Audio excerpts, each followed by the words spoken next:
Jai Jai Shri Caitanya Jai Nityananda.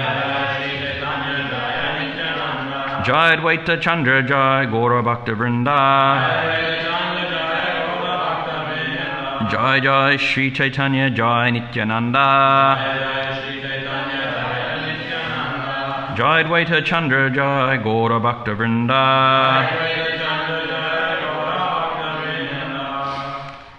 So we'll continue reading from the Sri Caitanya Caritamrita up to Adi-lila chapter 11, which is the associates of Lord Nityananda Prabhu, and we're up to text number 24.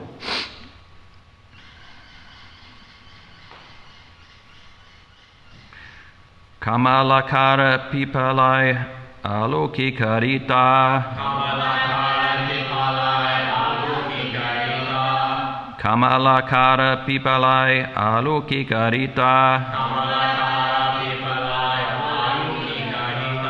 Alokika Prema Tanra Bhuvane Vedita. Alokika Prema Tanra Bhuvane Vedita. Kamalakara Pipalai Alokikarita. Alokika Prema Tanra Bhuvane Vedita. Kamalakara Pipalai Alokikarita. Alokika Prema Tanra Bhuvane Vedita.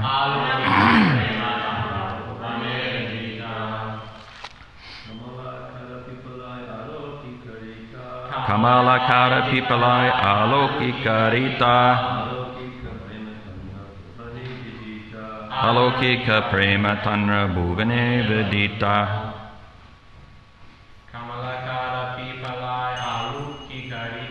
Kamalakara Pipalai Alokikarita. Alokika Prema Tanra Bhuvane Vedita.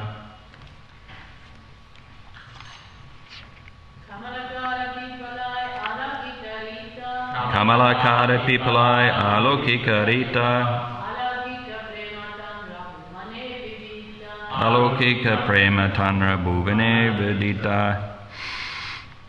Go to the word for word. Kamalakara Pipalai.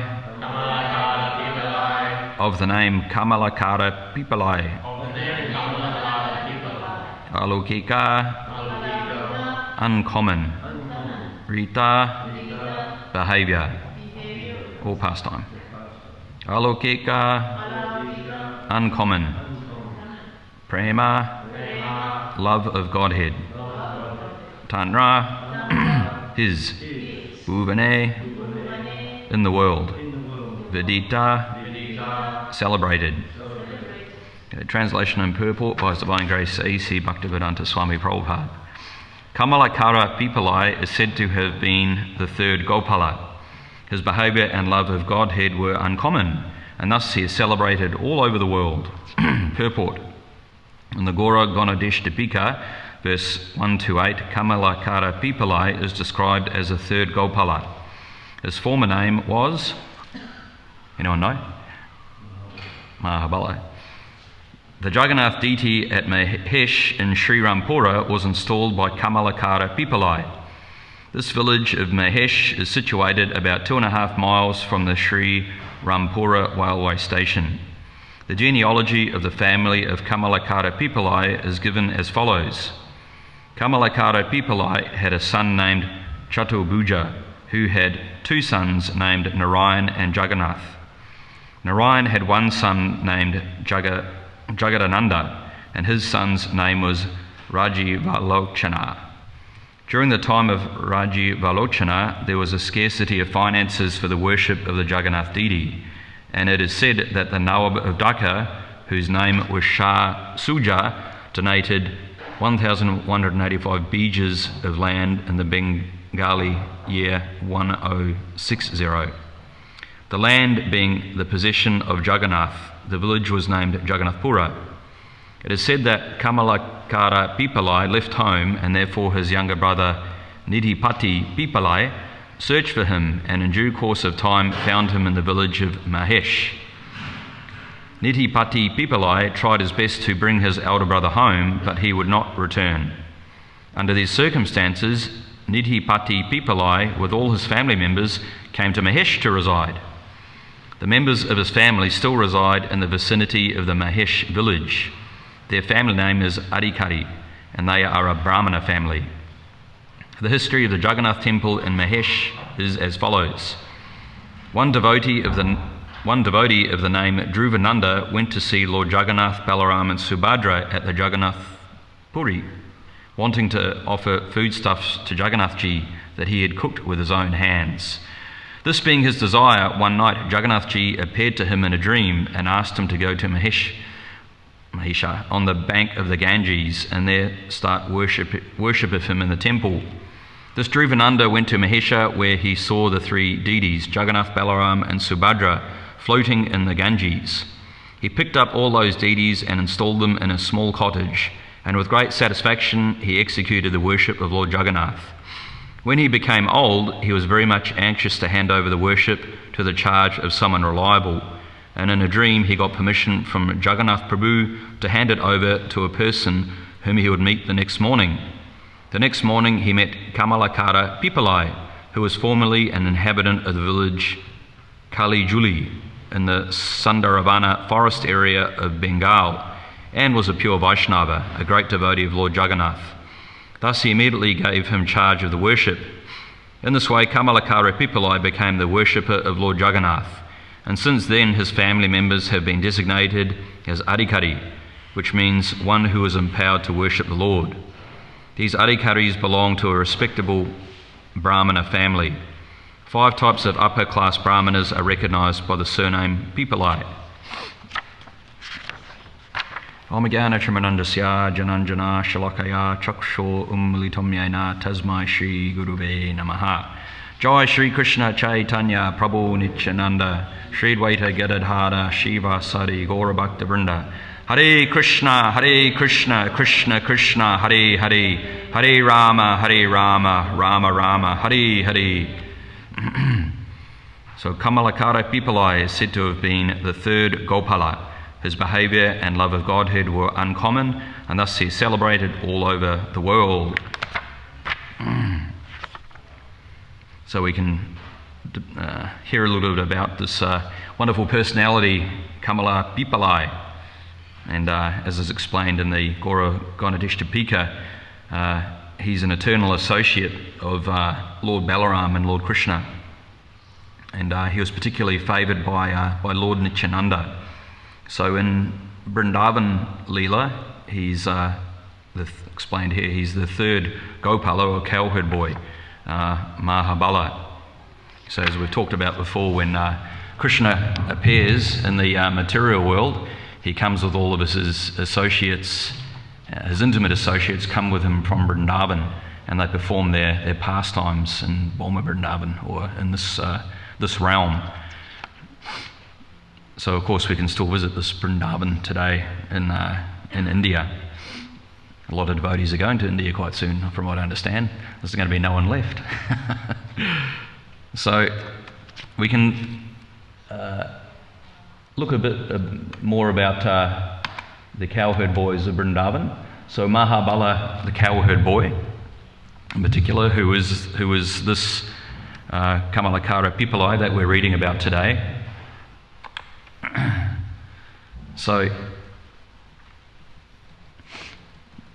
it's explained that there are 12 most prominent cowherd boys. The Sridham, Sudama, Vasudama, Subala, Mahabala, Sabahu, Mahabahu, Stoka Krishna, Dharma, Arjuna, Lavanga, and Kusam Masava. Of course, there's other cowherd boys as well, just like there are prominent cowherd girls, the gopis. So it's explained in the Chaitanya Caritamrita that of the 12 cowherd boys, Sridham is considered to be the chief. Sridham carries a flute made of a bamboo stick with 16 knots. His complexion is fair and ruddy, and he is like a splendid red lotus flower. Sridham used to put on a yellow-coloured dress. He would carry a buffalo horn, and his turban was of a reddish copper colour. So we can see in the nice artwork there is a visual representation of Krishna and Balaram frolicking through the forests of Vrindavan with all the cowherd boys enjoying the wonderful pastimes with Krishna and Balaram in the pastures of Vrindavan.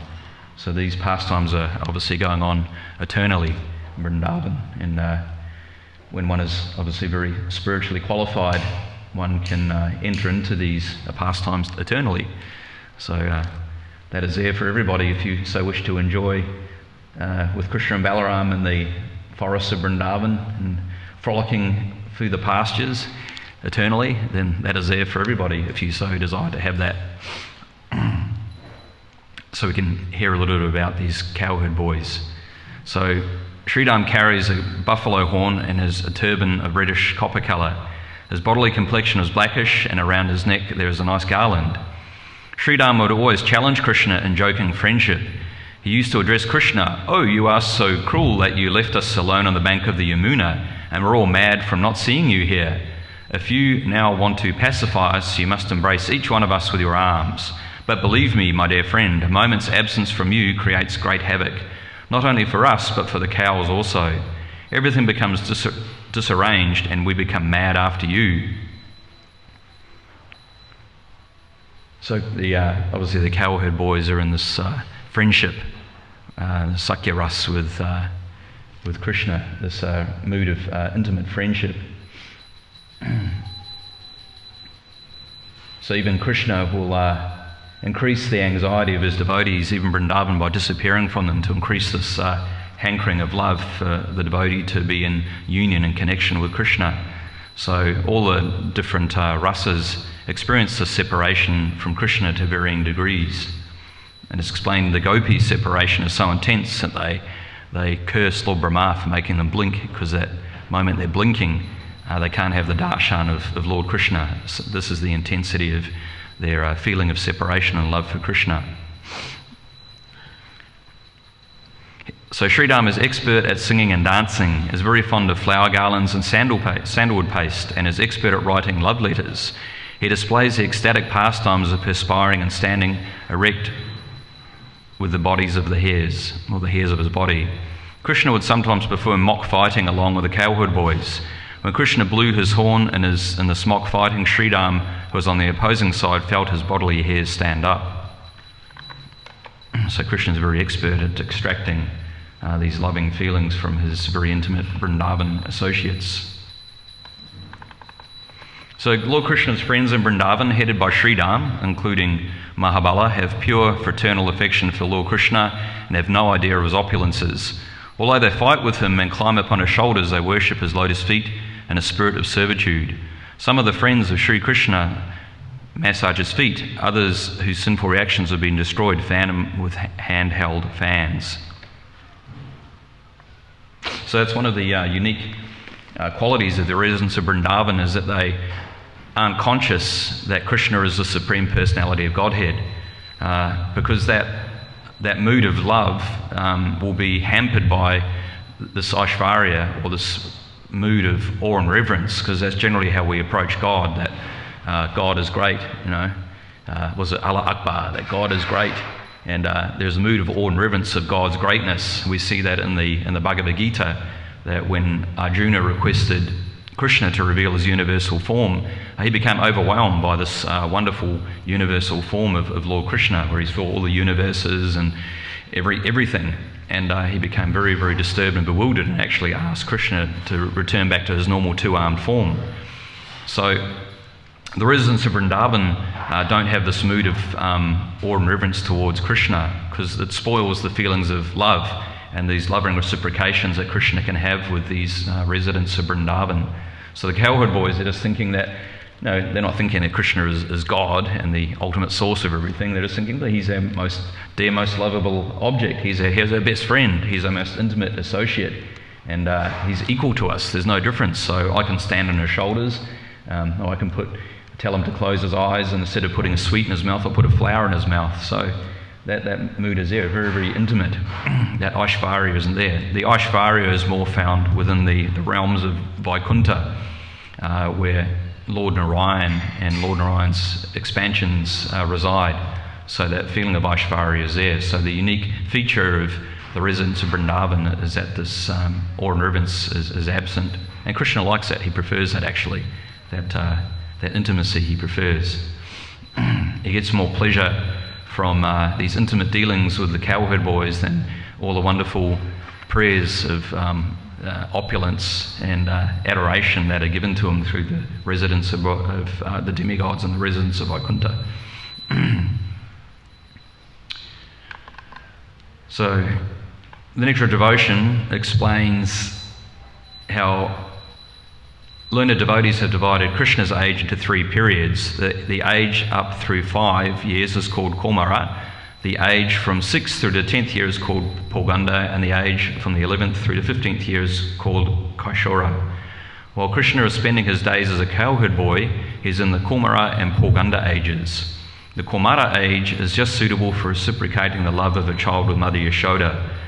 In the 10th canto, 13th chapter, verse 11 of Srimad Bhagavatam, Shukadev Goswami tells King Parikshit, "My dear king, although Lord Krishna is the supreme enjoyer and the beneficiary of all kinds of sacrificial ceremonies, he still used to eat with his cowherd boyfriends. This is because at that time he accepted the pastimes of an ordinary boy, keeping his flute under his arm and his bugle on the right side in his belt, along with his cane.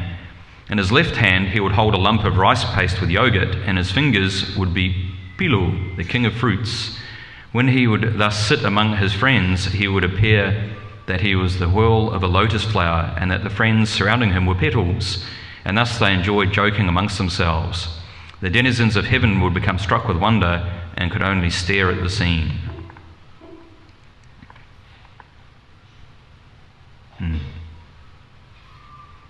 So we can understand this as a position of Kamalakara, that he is one of these intimate cowherd boys who has this mood of awe and doesn't have this mood of awe and reverence, but intimate love for Krishna. So Mahabala manifested in the material world when Lord Caitanya came here as well. So now we're going to the pastimes of Lord Chaitanya Mahaprabhu. So it's explained that in the Gaudiya Vaishnava Abhidhana, Kamalakara's birth year was in 1492 AD. So Lord Chaitanya was born in 1486, so he must have appeared just after Lord Chaitanya Mahaprabhu appeared.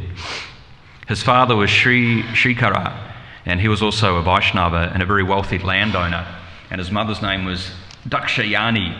He was born in the village known as Kali Juli in the province of Sundarban, which is in southern Bengal. He had a younger brother named Srinidhi Bhatti Pipalai, and they belonged to a Brahmin family of the Raha branch. His wife's name was Haripriya.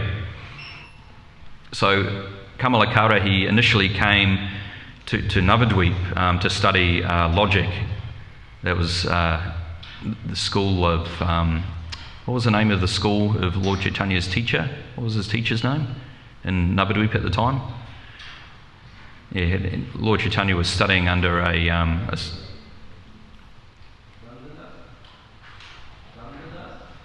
think it might have been Gangadas Pandit. So he was studying logic in the school of Gangadas Pandit, and it became a very famous school. So Kamalakara, he came to Navadvip to study logic and scriptures in the same school as Lord Chaitanya. So after meeting Lord Chaitanya and Lord Nityananda, the seeds of bhakti began to sprout within his heart, and he started exhibiting these symptoms of spontaneous ecstatic love of Godhead. So we understand that this is how bhakti is manifest within our heart, is through the association of the Vaishnavas. From my observation, that generally speaking, people who are on a spiritual path will ultimately come to some impersonal understanding of God. The general understanding is that God is manifesting himself through the human bodies, and he's learning and experience through the human form that way. So there's all sorts of these sort of variations of this Mayavada or impersonal philosophy that God is just this impersonal energy, and then he manifests in the human form, and then he can enjoy and experience and learn through the human body. So it's only until we come in contact with a Vaishnava and we can get the seed of bhakti from the Vaishnava by serving them and serving these exalted devotees that we can actually come to the Vaishnava Siddhanta, that Krishna is the Supreme Personality of Godhead. So the absolute truth isn't formless or impersonal, but actually is a person, has a form. And we know Krishna's tu Bhagavan Swayam, that Krishna is the Supreme Personality of Godhead. So the ultimate source of everything is personal, not impersonal.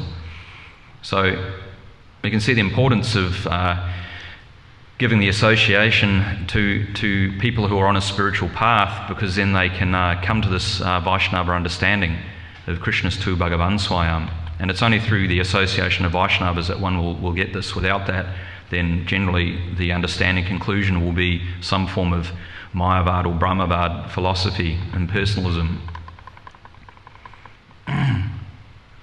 So after this association that Kamalakara Pipalai had with Lord Caitanya, he became very, very renounced, began losing interest in the mundane material world, society, family, friendship and love.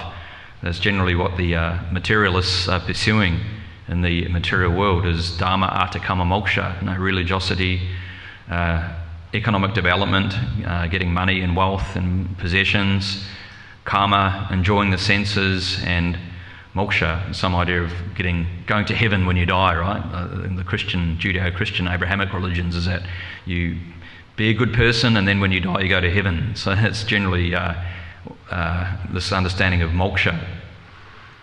So as he became more renounced, he was very attached to the form of the Lord in his Jagannath form.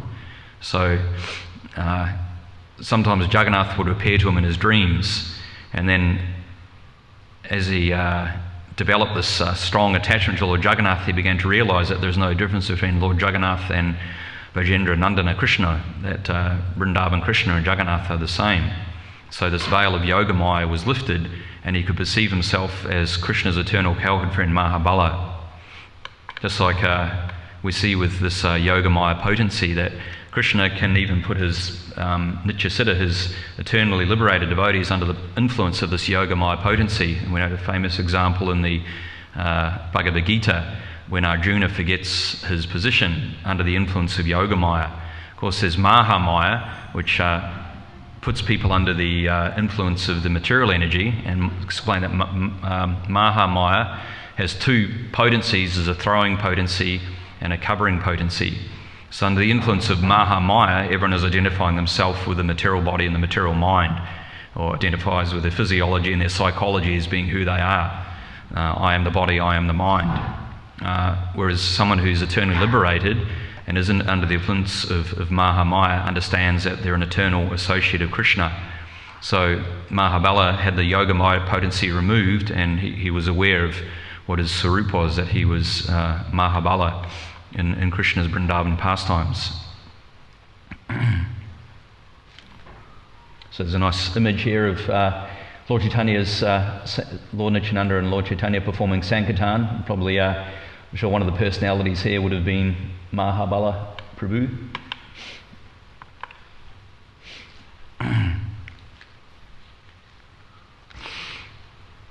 So during Lord Chaitanya's travels, he was going to Puri, and he was a guest at Sri Kamalakara's residence in Kalijuli. And he instructed Kamalakara to go to a place called Mahesh, which is 50 kilometres north of Kolkata, and told him to engage in the service of the deities Jagannath, Baladev and Subhadra, who were residing in Mahesh. There's another version of the story as well that says that Jagannath appeared to him in a dream and instructed him to go to Mahesh so that he could engage in service to his form that was residing there. So either way, Kamalakara was instructed to go to Mahesh to do puja to this Jagannath, Baladev and Subhadra deities that were residing there.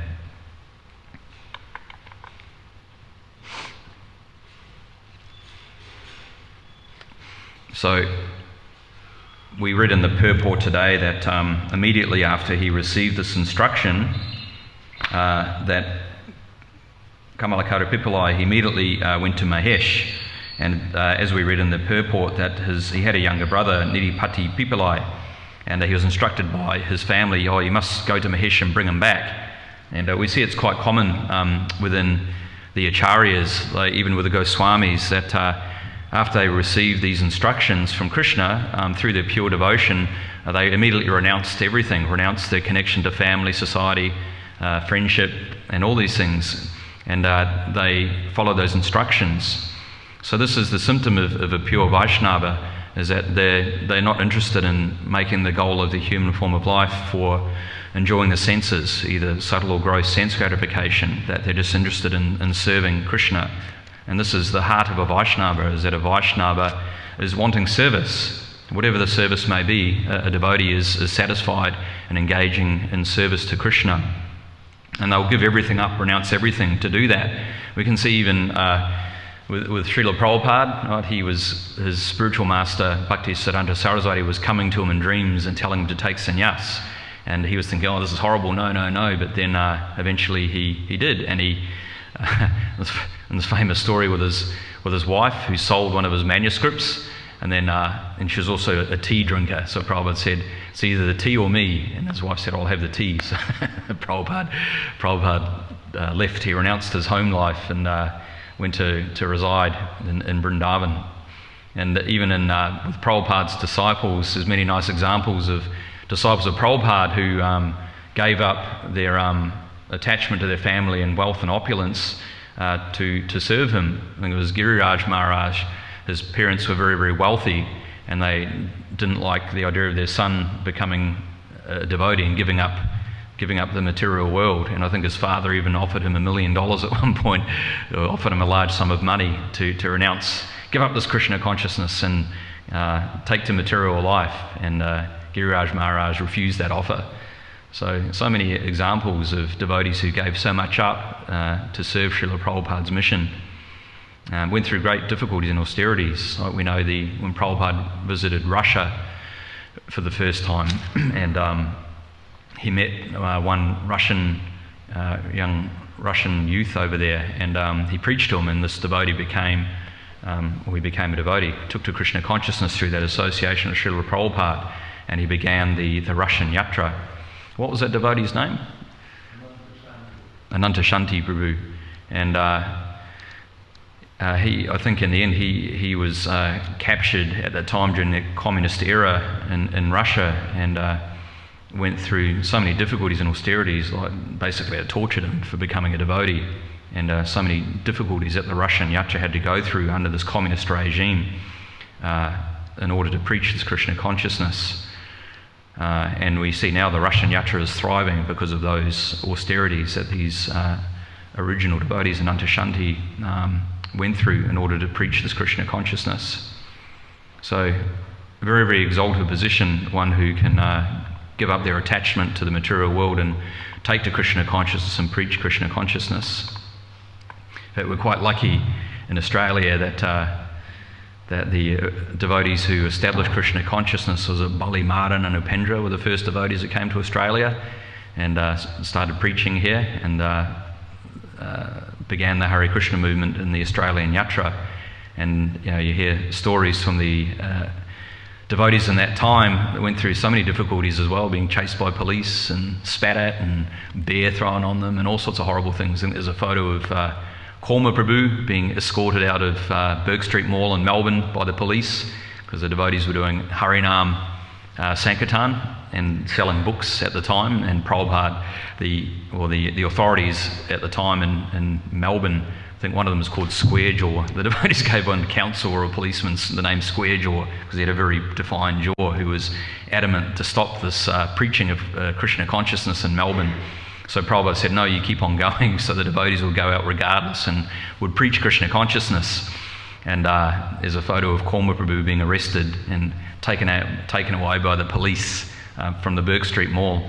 But I think Korma mentioned that was actually all planned out, that they would stage it in order to get public sympathy, that they knew that they would be arrested and there would be the media there. So they figured that if they can get media exposure to the persecution that they were undergoing, then the public would have sympathy for them.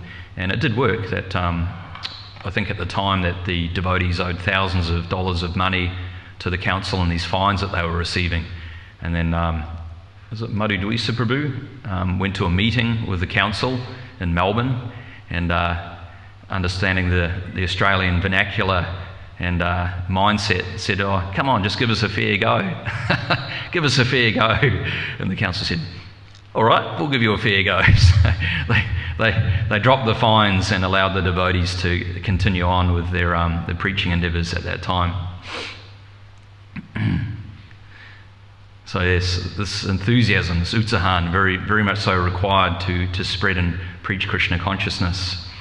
So this Kamalakara Pipalai had this enthusiasm, and it's explained that even though his brother did come to Mahesha, where he was residing, that he was so fixed in his devotion to Jagannath that it went the other way, that Kamalakara Pipalai's family came to Mahesh instead of him going back, that they came to reside there in Mahesh. And they still reside there to this day. There is descendants from his family that still reside in this area.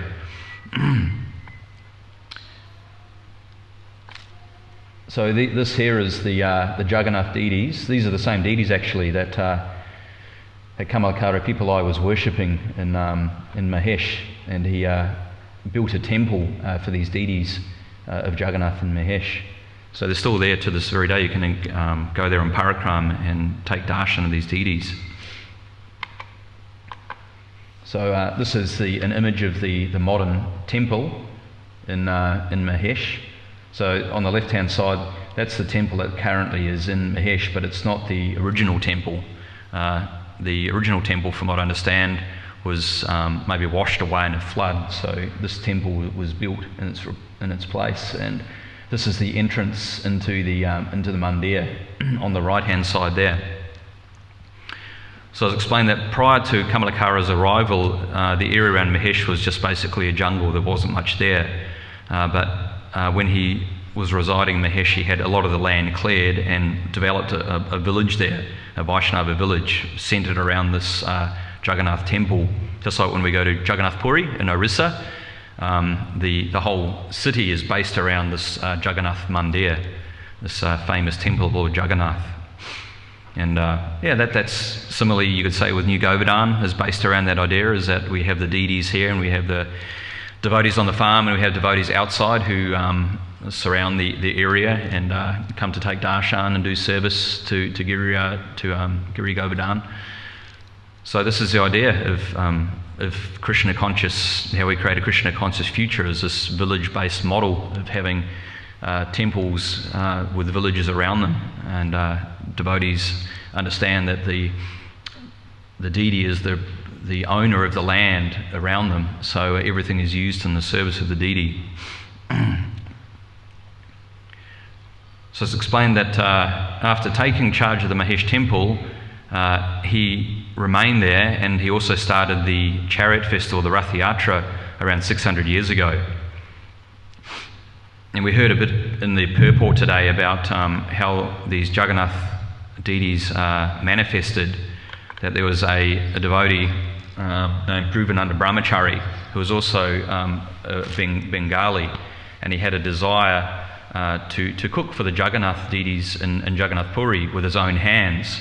I was reading a little bit more about it, and apparently he was stopped doing it by the pandas, or the priests at the Jagannath temple. They didn't, they were questioning his credentials, just like when we go to Jagannath now, they don't let non-Hindus to go into the Jagannath temple, and this has been going on for a long time. So this, you could call this discrimination, have obviously been there for a while, because this Dhruvananda Brahmachari, even though he was a great Vaishnava, wasn't allowed to cook for the Jagannath deities in Orissa. So he was very disturbed by this, and then it's explained that he decided to fast until death, that what is the use of my life? If I can't cook for Jagannath, then I shall kill myself.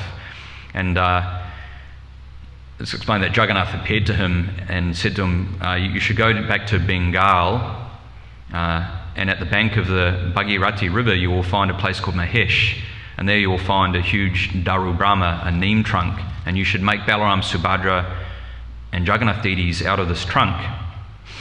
And it's interesting because it's explained that that's how the Jagannath Murti in Orissa, they replace them every whatever period of time, maybe 10, 20 years. This is every 20 years or so that they actually create a new Murti of the Jagannath deity in Jagannath Puri.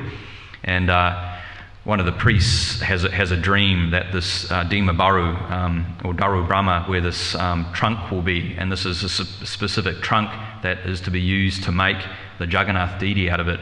And apparently there's another, like a package that's placed within the body of the Jagannath deity which carries the life force of Jagannath, and whenever they get a new Jagannath deity made up, this life force is transferred from one deity to the next deity. So in a similar vein, that this Daru Brahma was manifest to this Dhruvananda in the river. It's explained that he saw this log floating in the river and he realised this is a Daru Brahma that Jagannath was talking about. So he extracted this Daru Brahma on a stormy night from the river, and then created these forms of Jagannath, Baladev and Subhadra that we saw in the previous image.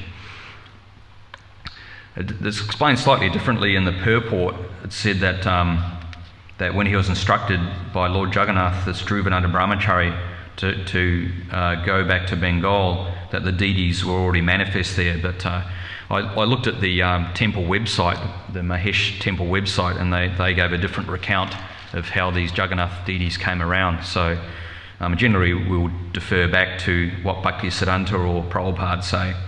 But anyway, he began worshipping these deities this was in the year 1396 AD. And so he created a basic simple temple for these Jagannath, Baladev and Subhadra deities. And as he began to age, he found it very difficult to look after the deities very nicely.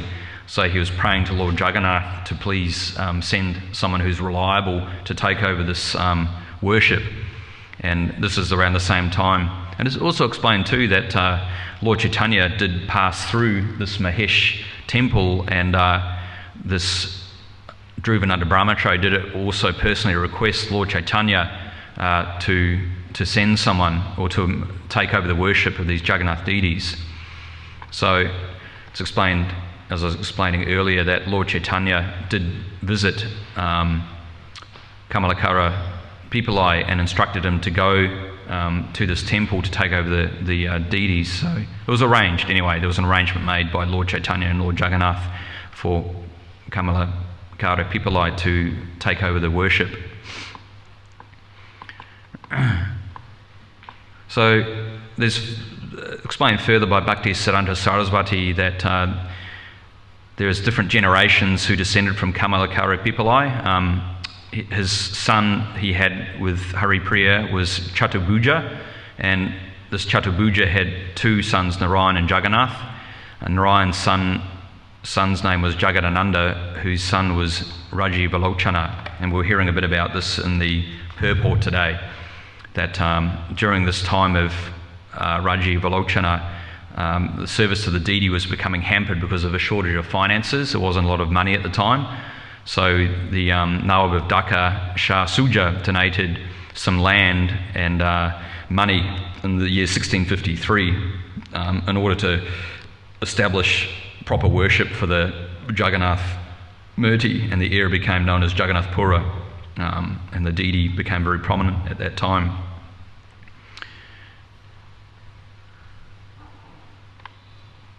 As I was saying, there's descendants from this family still residing and still carrying on this puja to the Jagannath deity. So it's explained in other Vaishnava scriptures that Kamalakara Pipalai was also present at the Panihati festival of Raghunath Das Goswami, where Raghunath Das Goswami received the punishment from Lord Nityananda to feed chip rice and curd to all the devotees.